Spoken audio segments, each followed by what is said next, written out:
I don't know. Well, our next guest Something looks in my like he ear. has the answer. We got Fulton. We got Finch Fulton. He's the VP of Policy and Strategy over at Locomation, and he's celebrating a birthday today. Woo! Happy 4th Yeah. birthday to Locomation. Congratulations, guys.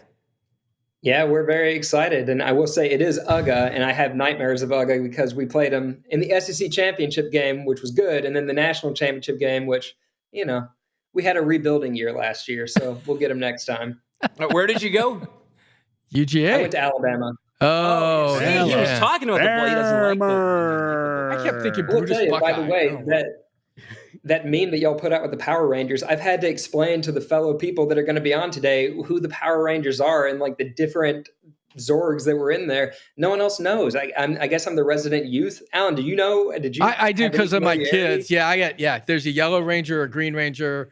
There's a pink ranger. And that's I what their think. names I were. mean- Yellow Ranger, Blue Ranger. I would Pink think Ranger. 45 and younger would probably know Power Rangers. Too late. Too late. Too late. Too late. No, way too late. Too late. Well, hey, how different is now than where you're at now, the maturity of Locomation on your 4th birthday? How Yes, I different mean, is when you started?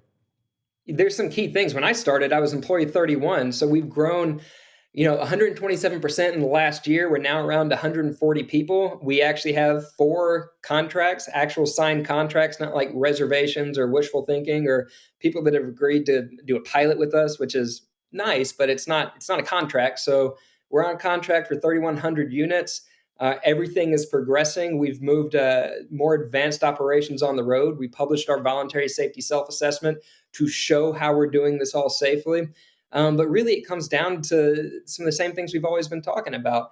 You mentioned that it feels like autonomous trucking is closer, and it is, but there's some key barriers to everyone else being able to deploy in an actual commercially viable way.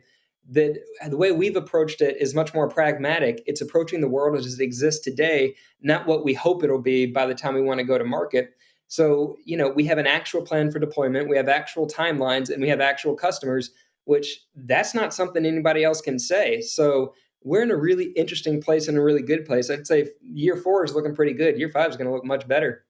So, Finch, I got to ask you, though, and I asked this question of Don Burnett earlier. Don's coming on after you. But, there's one big state that really isn't allowing any kind of commercialization around autonomy right now. That's California. Now, of course, you guys are in Pittsburgh, so maybe it doesn't matter quite as much. But the route, the ARC, the Autonomous Relay Convoy, I still call it platooning. I know you hate me for it. But the fact is that the ARC is set up on certain routes. You're going to run dense routes, right? That's right. That's the plan. So I mean, look, our first customer was initially going to deploy in California all the way up to Washington, and they ended up deciding to go to Texas instead, which, I guess everybody else is as well. But we can deploy in California because we have a human-led 2-truck linked convoy. We can legally deploy. So everything that prohibits level 4 or completely driverless autonomous trucking operations, we're compliant with. But it's not just California, and people like to wave their hands off all the time about this. If you have a level 4 autonomous truck that you're deploying without a driver, you can't legally deploy anywhere in the country unless you can have a human driver present at the scene within 10 minutes. And that's a federal regulation that people just like to pretend like doesn't exist. So because of this, and because we've actually, again, modeled our approach to the world that exists, not the world that we hope will exist, we're the only real company that has a commercially viable approach to being able to deploy in California and the rest of the country with our human-led 2-truck linked convoy. So when we say that we have a practical, pragmatic approach to the market, this is what we're talking about. We're not waiting for the federal regulations to be updated or supply chain partners to have their products ready or, our safety case to be completed, hoping that it'll come together with, sprinkling some magic AI dust.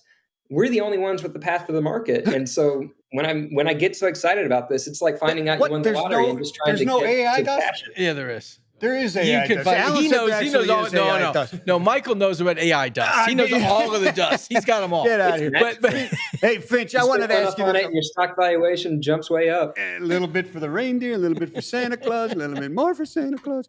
No, so Finch, there are all kinds of industry pressures and things going on, and they're affecting your potential customers as well, right? I mean, we got to worry about driver retention and parking and going green. How do you guys address all that kind of stuff, and how does it affect your business? Look, and you were just talking about the hub to hub model, every autonomous company, every autonomous trucking company is going to have to start with the hub to hub model, not because of the complexity of the world around them, but because you get 2/3 of the value of autonomous trucking just from being able to run that truck continuously. And the only way you can do that is with the hub to hub model, right? It's so the value doesn't come from removing the human driver. It comes from being able to run that truck. For us, it's up to 22 hours a day running back and forth on these routes and organizing the route so that you can have the trucks do that. Trucks average operating 6.5 hours a day. And it's because, I know Alan's covered this, of all the time that's wasted at the shipper's locations, either picking up a load or dropping it off. So truck drivers, or those trucks, are only working for 30% of the day. You get the value from running that truck nearly continuously. And so when we look at this, when we look at how it plays out, you can have dramatic increases to driver quality of life because you set up a hub to hub model. They get home every night, right? You can get a lot of the efficiencies from these routes because you're operating on key freeways and interstates. So with us, you get an increased bonus up to 22% fuel reduction and greenhouse gas emission because we have platoons that are running, and you get that aerodynamic effect as part of our convoy. You can deploy at times of day that make more sense. So when you're talking about the ability to, really shape how these go, you can remove a lot of these different inefficiencies in the system by planning out the routes and utilizing the technologies to augment rather than replace the human drivers. You can create an autonomous truck in the future, but if you want one that actually saves the customer money, you're looking at the end of the decade. So by the time you actually take any drivers out of those trucks, what are we talking, 5 years until even the second driver comes out? Let me tell you something. No. The second driver will come out. They'll be in the sleeper berth when we deploy, right? So our plan is for the end of next year.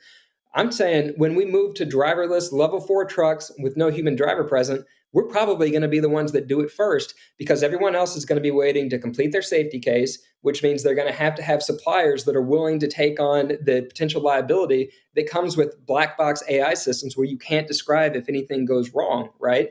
So you have problems with insurers in that case. You have the platforms that aren't ready. And we've seen this making news without naming names in recent weeks in big letters where they're saying, the automated vehicle platforms aren't going to be ready until 2025 or beyond. So while all this is going on, we'll be deploying with customers, making money, and generating the data needed to inform the future autonomous trucking systems.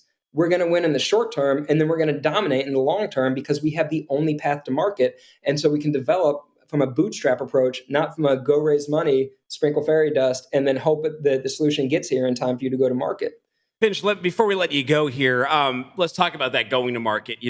This tech is starting to mature. People are starting to want to see some results from companies. Any contracts or any deals you care to share? Yeah, well, so we recently announced our 4th real partner, Stevens Trucking, based out of El Reno, Oklahoma. That puts us at 3,100 units. So when you look at Wilson Logistics, when you look at PGT Trucking, when you look at Christensen Transportation, and now Stevens Trucking, these are 4 actual signed contracts for actual trucks to be delivered on an actual timeline to real customers. That's significant, and that's very, very different from everybody else. It's not hard to get a pilot with somebody. They're just saying, yeah, you can pay us to run our cargo for us, and we'll treat it the same way we would any other truck. And sure, we'll learn from it and everything. As I say, autonomous trucking is so important that you want to participate, but it's also so important that you don't want to lock in your dance partners. We have dance partners. No one else does.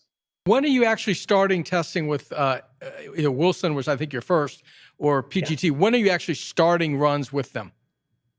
So PGT, we're running the routes because that's right out. That's essentially the route from Pittsburgh to Ohio onto Indiana.